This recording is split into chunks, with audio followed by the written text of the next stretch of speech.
1922లో 23 ఏళ్ల ఓ కుర్రాడు సిమ్లాలోని Cecil hotel gate ముందు నిల్చున్నాడు. మాసిన బట్టలతో వచ్చిన ఆ కుర్రాడిని అడ్డుకున్న హోటల్ గార్డ్ లోపలికి అనుమతించలేదు.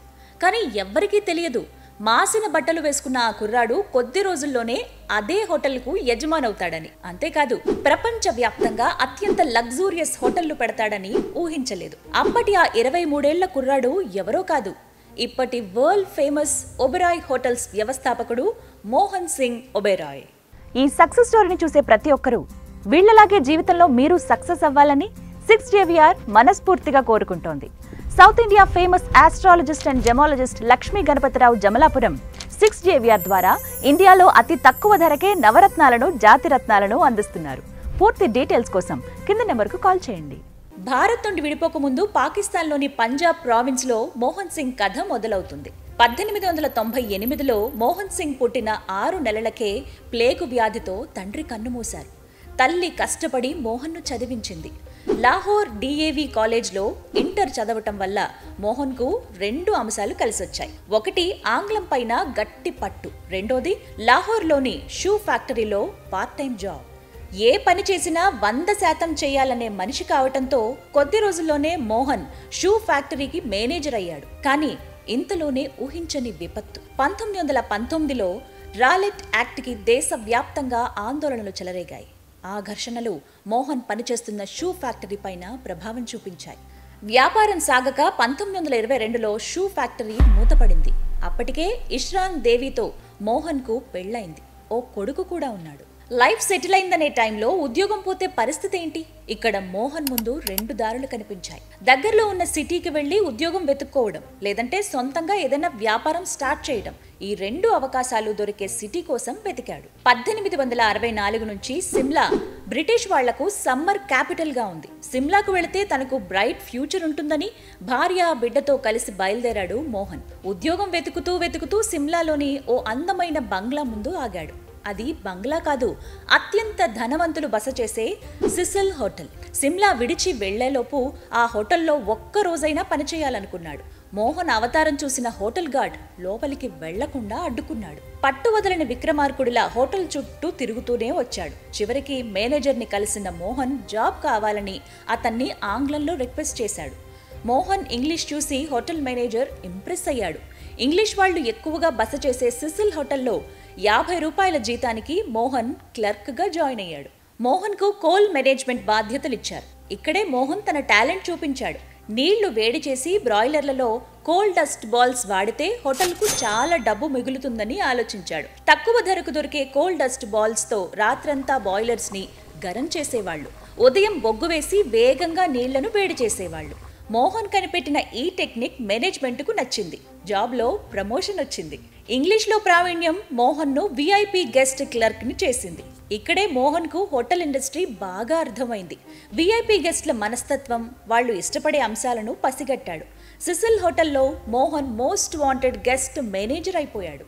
సరిగ్గా ఇదే టైంలో సిసిల్ మేనేజర్ క్లార్క్ 25 గదులున్న కాల్టన్ హోటల్ని కొన్నాడు. హోటల్ ఇండస్ట్రీ పైన మోహన్కి ఉన్న నాలెడ్జ్ గురించి మేనేజర్ క్లార్క్కి తెలుసు. అందుకే తన హోటల్ మేనేజ్మెంట్ బాధ్యతల్ని మోహన్ చేతికిచ్చారు. ఇక్కడే మోహన్ హోటల్ బిజినెస్ ప్రస్థానం మొదలైంది. మోహన్కు క్లార్క్ చేసిన గొప్ప ఫేవర్ ఏంటంటే అతన్ని కేవలం ఉద్యోగిగా చూడకుండా హోటల్ బిజినెస్ లో 10% వాటా ఇవ్వటం. క్లార్క్ హోటల్ను లాభాల బాట పట్టించాడు. హోటల్ని రెనోవేట్ చేశాడు. బార్లో ఫెసిలిటీస్ పెట్టాడు. ఇంగ్లీష్ ఆఫీసర్లను కలిసి తన హోటల్కు వెల్కమ్ చేశాడు. కోరిన వారికి పర్సనలైజ్ సర్వీస్ అందించాడు. 2 ఏళ్లలో క్లార్క్ హోటల్ ఆక్యుపెన్సీ రెట్టిపోయింది. కానీ ఊహించని ఓ బ్యాడ్ టైం ఎదురుపడింది. సమస్య ఎక్కడుంటే అవకాశం అక్కడే ఉంటుంది. యజమాని క్లార్క్ భార్య జబ్బు పడింది. హోటల్ను అమ్మేద్దామని క్లార్క్ నిర్ణయించాడు. మోహన్కు ఏం చేయాలో తోచలేదు. అప్పుడు భార్య ఇష్రాదేవి ముందుకొచ్చింది. తన దగ్గరున్న నగల్ని తెచ్చి భర్త చేతుల్లో పెట్టింది. క్లార్క్ హోటల్ ధర 20,000గా నిర్ణయించాడు. నగలు అమ్మినా డబ్బు సరిపోలేదు. మళ్లీ సొంతూరుకు వెళ్లిన మోహన్ ఓ వడ్డీ వ్యాపారి దగ్గర అప్పు తెచ్చాడు. మోహన్ సింగ్ ఒబెరాయ్ ఇప్పుడు ఒక హోటల్ కి యజమాని అయ్యాడు. భార్య ఇష్రాదేవి చెయ్యి కలిపింది. 2 ఏళ్లలోనే హోటల్ వ్యాపారం రెండింతలయ్యింది. ఊళ్ళో వడ్డీకి తెచ్చిన అప్పు కూడా తీరింది. ఇప్పుడు మోహన్ ముందు 2 ప్రశ్నలున్నాయి. 25 గదులతో సిమ్లాలో ఉన్న క్లార్క్ హోటల్తో హ్యాపీ అవటం, లేదంటే బిజినెస్ ను మరో హోటల్ కి ఎక్స్పాండ్ చేయటం. 1937లో దేశంలో కలరా చెలరేగింది. 500 గదులతో కోల్కతాలో ఫేమస్ అయిన గ్రాండ్ హోటల్లో 6 చనిపోయారు. ఇది ఆ హోటల్ రెప్యుటేషన్ ని దెబ్బకొట్టింది. హోటల్ మూతపడింది. ఈ విషయం మోహన్ చెవిలో పడింది. కోల్కతా వెళ్లి నెలకు 8,000 ఇచ్చేలా గ్రాండ్ హోటల్ ఓనర్తో ఒప్పందం చేసుకున్నాడు. బ్యాంక్ లోన్ తీసుకుని హోటల్ ఇంటీరియర్ మార్చేశాడు. గతంతో పోలిస్తే గ్రాండ్ హోటల్ రెండింతలు అందంగా మారింది. కానీ బ్యాడ్ రిమార్క్ అలాగే ఉంది. దీనికి మోహన్ ఓ కొత్త ప్లాన్ వేశాడు. మూత పడక ముందు అక్కడ పనిచేసిన సిబ్బందిని తీసుకొచ్చాడు. గ్రాండ్ హోటల్ పాజిటివ్ థింగ్స్ ని తెలుసుకున్నాడు. ఫస్ట్ గతంలో కలరాకు కారణమైనటువంటి వాటర్ సిస్టమ్ మార్చేశాడు. స్టాఫ్ కి డ్రెస్సింగ్ కోడ్ తెచ్చాడు. హైజీన్ కోసం స్టాఫ్ చేతులకు గోళ్లు వెంట్రుకలు రాలకుండా రోజు ఇన్స్పెక్ట్ చేసేవాడు. కొద్ది రోజుల్లోనే గ్రాండ్ హోటల్ ప్రీమియం సర్వీస్ అందిస్తుందనే టాక్ పబ్లిక్ లో వచ్చింది. అంతేకాదు అక్కడ బస చేస్తే 100% సేఫ్ అనే నమ్మకం కలిగింది. ఈ ప్రచారం గ్రాండ్ హోటల్ రెవెన్యూను 2 ఏళ్లలో రెట్టింపు చేసింది. కానీ ఇక్కడే ఇంగ్లీష్ గవర్నమెంట్ గ్రాండ్ హోటల్ ను పెద్ద సమస్యల్లోకి నెట్టింది. 1939లో రెండో ప్రపంచ యుద్ధం. బ్రిటిష్ సర్కార్ కోల్కతాలో మిలిటరీ బేస్ క్యాంప్ ఏర్పాటు చేశారు. సైన్యం షెల్టర్ కోసం సిటీలో అన్ని హోటళ్లను కబ్జా చేశారు. గ్రాండ్ హోటల్ కి కూడా అదే పరిస్థితి.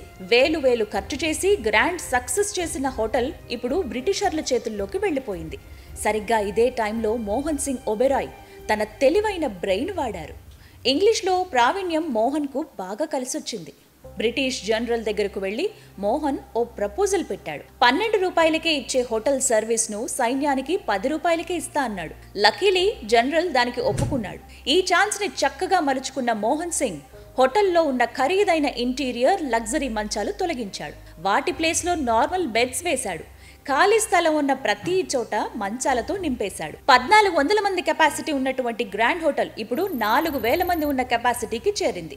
ఒక్కొక్కరికి 10 రూపాయల చొప్పున రోజుకు 40,000 రెవెన్యూ రావటం మొదలైంది. 1945 అంటే స్వాతంత్ర్యం రాకముందే మోహన్ కోట్ల రూపాయలు ఆర్జించాడు. ఈసారి అతిపెద్ద గోల్ పెట్టుకున్నాడు. దేశంలోని అన్ని ప్రాంతాల్లో తన హోటళ్లు పెట్టాలని డిసైడ్ చేశాడు. అందుకే నష్టాల్లో ఉన్న అసోసియేట్ హోటల్స్ ఇండియాలో చేరాడు. తన తెలివితేటలతో వాటిని లాభాల్లోకి తెచ్చాడు. మోహన్ తన 10 హోటళ్లను అంతర్జాతీయ ప్రమాణాలకు అనుగుణంగా మార్చాలని అనుకున్నాడు. ఇందుకోసం ఓ వరల్డ్ టూర్ ప్లాన్ చేశాడు. ప్రపంచంలోని లగ్జూరియస్ హోటల్ స్టే చూశాడు. అయితే ప్రతి హోటల్ కు వెళ్లి అందులో ఉన్న ఫెసిలిటీస్ ని బాగా స్టడీ చేశాడు. క్లీన్ కిచెన్, రూమ్ డెకరేషన్, అలాగే ఇంటర్నేషనల్ మెనూ, ఒబీడియంట్ స్టాఫ్, ఇలా కొత్త ఫెసిలిటీస్ తన హోటళ్లలో అమలు చేశాడు. మౌత్ పబ్లిసిటీ ఒబెరాయ్ హోటళ్లకు పెద్ద అసెట్ అయింది. 1955లో మోహన్ మరో ప్లాన్ వేశాడు. భారత్లో మహారాజులు బస చేసిన బంగ్లాలను కనిపెట్టాడు. వాటికి మెరుగులు దిద్ది హోటళ్లుగా మార్చేశాడు. మొట్టమొదట కశ్మీర్ మహారాజు హరి సింగ్ కి చెందిన గులాబ్ భవన్ ప్యాలెస్ ను హోటల్ గా మార్చాడు. తొలిసారి ఓ ప్యాలెస్ రియల్ హోటల్ అయింది. ఈ ఐడియా ఒబెరాయ్ హోటళ్ల క్రెడిబిలిటీని పెంచింది. 1939లో రెండో ప్రపంచ యుద్ధం ఎలా సమస్యగా మారిందో 1975లో ఇండియాలో ఎమర్జెన్సీ కూడా ఒబెరాయ్ హోటల్ కు పెద్ద సమస్యగా మారింది. లగ్జరీ హోటళ్లకు ఫారినర్స్ రావటం ఆగిపోయింది. సరిగ్గా ఇదే సమయంలో లెబనాన్ వార్ మొదలైంది. విడిది కోసం లెబనాన్ వెళ్లే ధనవంతులు దాని ప్లేస్ లో ముంబైకి క్యూ కట్టారు. వాళ్ళని ఆకట్టుకోవడానికి తన స్టాఫ్ కి క్రాష్ కోర్స్ లో అరబ్ నేర్పించాడు. అప్పటికే ముంబైలో కట్టిన ఒబెరాయ్ హోటల్ నష్టాల్లో ఉంది. లెబనాన్ వార్ లాభాల్ని తెచ్చే అవకాశంగా మారింది. ఇప్పుడు దేశ విదేశాల్లో ఒబెరాయ్కు చెందిన 32 5 స్టార్, 7 స్టార్ హోటళ్లు, ట్రైడెంట్ హోటల్స్ పేరుతో 10 5 స్టార్ హోటళ్లను నడుపుతోంది. ఈ హోటళ్లలో 12,000 మంది పనిచేస్తున్నారు. 5 దేశాల పరిధిలో ట్రావెలింగ్ క్రూయిజ్లు ఉన్నాయి. ఒబెరాయ్ సామ్రాజ్యాధినేత మోహన్ సింగ్ ఒబెరాయ్ తన 103వ ఏట కాలం చేశారు. మోహన్ సింగ్ ఒబెరాయ్ నుంచి నేర్చుకోవాల్సింది ఒక్కటే, సమస్యలను అవకాశాలుగా మార్చుకోవటం. తనకి సమస్య వచ్చిన ప్రతిసారి దాన్ని ఒక అవకాశంగా మార్చేశాడు. అందుకే ఇవాళ లగ్జరీ హోటళ్ల చైన్కు కింగ్గా మిగిలిపోయాడు. మరి మీరేమంటారు? కామెంట్ చేయండి.